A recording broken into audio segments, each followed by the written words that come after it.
C'est l'heure du journal de l'Afrique. Soyez les bienvenus sur France 24. À la une ce soir, les réactions partagées après l'annonce du Mali, du Niger et du Burkina Faso de quitter la CEDEAO. Les populations de ces pays espèrent un retour à la normale sur le plan économique, mais certains se disent inquiets. Reportage au Niger et à Dakar au Sénégal auprès de la communauté malienne. Une approche d'égal à égal, c'est le mot d'ordre de la présidente du Conseil italien, Giorgia Meloni, au sommet d'Italie-Afrique. De nombreux dirigeants africains étaient conviés à Rome, où un plan d'aide au continent a été annoncé en échange d'une coopération en matière de migration.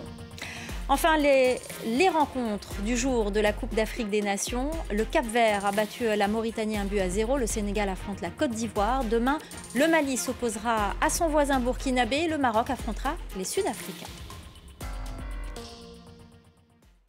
Chronique d'un divorce collectif. Le Mali, le Niger et le Burkina Faso ont annoncé leur rupture avec la CEDEAO. L'organisation régionale demande à ces trois pays du Sahel d'organiser une transition rapide pour un retour des civils au pouvoir sous peine de maintenir des sanctions économiques. À Niamey, au Niger, l'annonce de la rupture donne de l'espoir à certains, mais les conséquences inquiètent aussi. Reportage.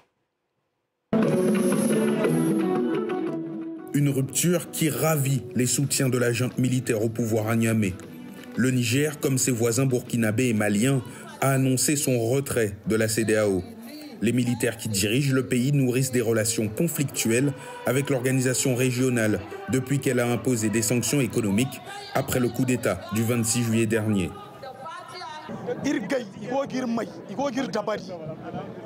La CEDEAO nous torture depuis longtemps maintenant. Mais aujourd'hui, c'est un beau jour. La CEDEAO, ce sont des traîtres. Et c'est pour cela que l'Alliance des États du Sahel l'a quittée. C'est une grande fête. Il y a peu de chances qu'une sortie de la CEDEAO soit synonyme d'un rétablissement économique au Niger. La frontière avec le Bénin, par exemple, principale voie d'approvisionnement du pays, reste fermée. Après cette rupture, cette situation pourrait s'éterniser. Sommes-nous vraiment préparés à quitter la CEDEAO? Parce que quitter la CEDEAO engendre des conséquences. Sommes-nous vraiment prêts à faire face aux conséquences? Pour les États du Sahel, c'est le cours de l'économie de la région tout entière qui pourrait être impacté, avec des tarifs douaniers négociés au cas par cas si la rupture est confirmée. La sortie de la CEDEAO rendrait également possible l'établissement de nouvelles formalités aux frontières pour les ressortissants des trois pays qui circulent actuellement librement dans tout l'espace CEDEAO.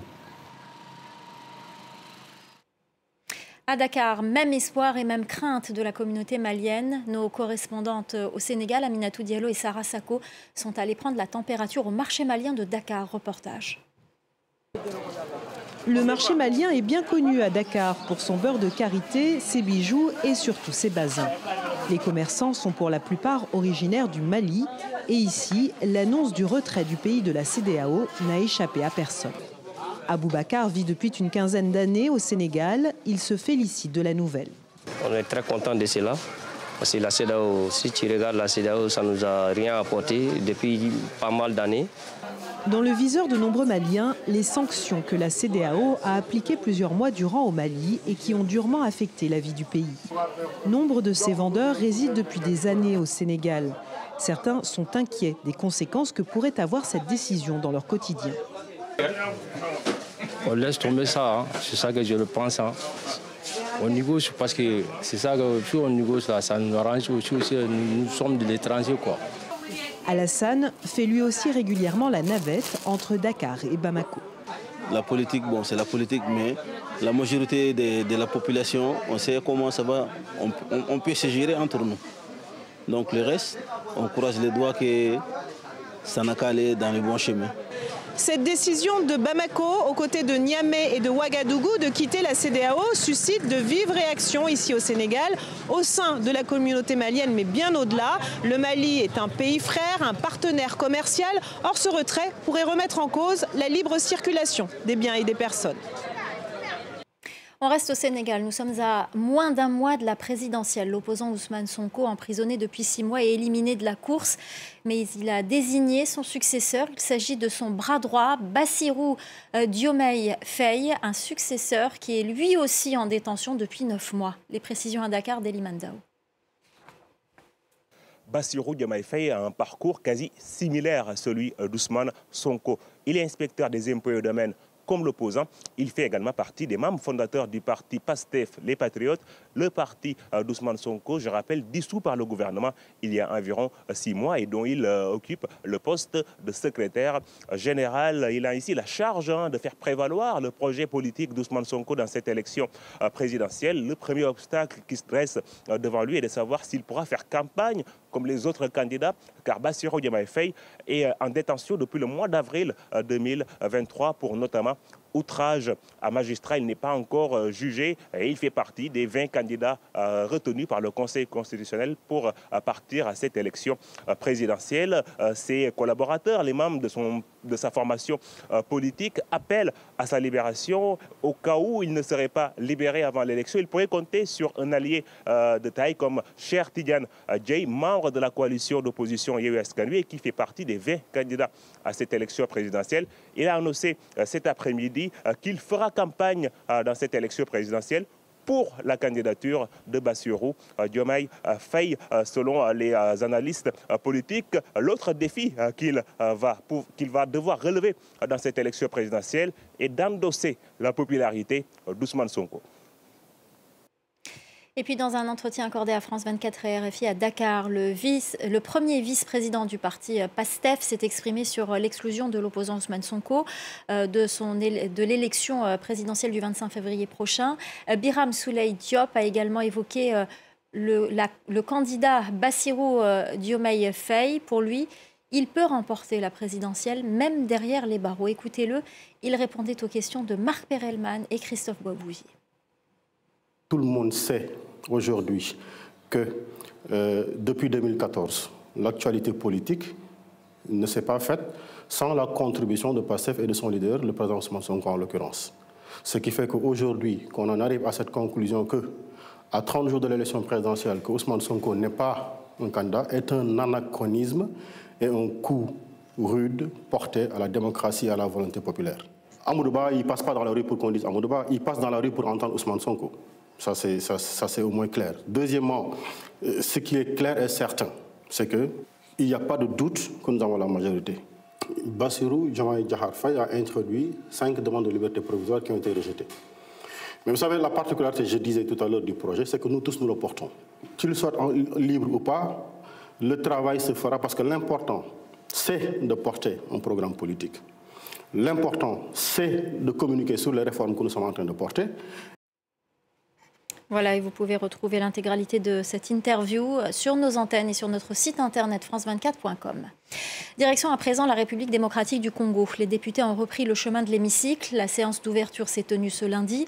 L'occasion de refaire le bureau de l'Assemblée nationale avant d'entamer les débats.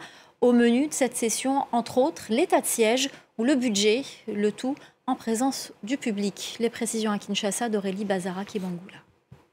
C'est dans une salle pleine à craquer que s'est ouverte cette nouvelle session parlementaire. Des centaines de militants ont fait le déplacement pour venir supporter, parfois ovationner les nouveaux députés. Ils étaient près de 480 provisoirement proclamés élus. La Cour constitutionnelle doit encore examiner les recours avant de proclamer les résultats définitifs. Alors cette rentrée parlementaire est marquée par de nouveaux équilibres politiques. Le camp présidentiel a obtenu une majorité écrasante avec plus de 400 sièges pour la coalition Union Sacrée de la Nation. Mais pour la majorité, cette rentrée, eh bien, c'est le moment de vérité, de mise à l'épreuve de sa capacité à gérer les rapports de force entre tous les regroupements politiques qui la composent. Chacun entend peser politiquement pour obtenir des postes clés comme la présidence du bureau de l'Assemblée nationale. L'opposition, elle n'a obtenu qu'une vingtaine de sièges. Elle va donc devoir jouer des coudes pour espérer se faire entendre lors des débats publics. Des débats qui porteront notamment sur le prochain programme du futur Premier ministre, sur le budget ou encore la loi d'état de siège instaurée dans les provinces du Nord Kivu et de l'Ituri. On en vient à ce sommet Italie-Afrique. De nombreux dirigeants africains ont été conviés à Rome ce lundi où la première ministre Giorgia Meloni a annoncé un important plan d'aide au continent en échange d'une coopération accrue en matière de migration et au Péchard. Un plan d'aide à 5,5 milliards d'euros. C'est ce que promet Giorgia Meloni aux représentants de 26 États africains réunis à Rome. Avec ce programme, la chef du gouvernement italien dit vouloir ouvrir une nouvelle page avec l'Afrique et ainsi parler d'égal à égal, selon ses propres termes.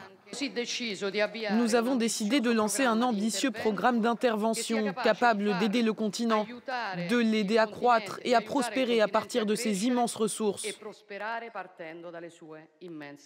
Nous avons choisi 5 grandes priorités d'intervention: l'éducation, la formation, la santé, l'agriculture, l'eau et l'énergie. Des investissements massifs en échange à terme des ressources énergétiques du continent. Rome veut faire de l'Italie un pont entre l'Europe et l'Afrique via lequel transiteraient ces ressources. Autre objectif pour Meloni, s'attaquer aux causes économiques du continent pour mieux maîtriser l'immigration clandestine, l'un des points clés de son programme. Si l'Union africaine déplore de ne pas avoir été consultée lors de l'élaboration du plan, elle reconnaît l'importance d'un tel projet. L'Afrique est disposée à discuter les contours et les modalités de sa mise en œuvre. Je dois insister ici sur la nécessité de joindre les actes aux paroles. Vous comprendrez bien que l'on ne puisse se suffire de seules promesses, souvent non tenues.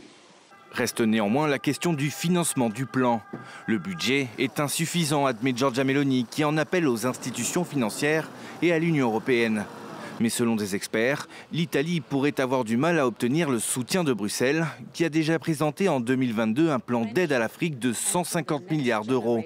Pour Ursula von der Leyen, également présente au sommet, le plan italien est complémentaire à celui de l'UE. Les derniers matchs des 8e de finale de la Coupe d'Afrique des Nations. Le Cap-Vert a battu la Mauritanie 1-0.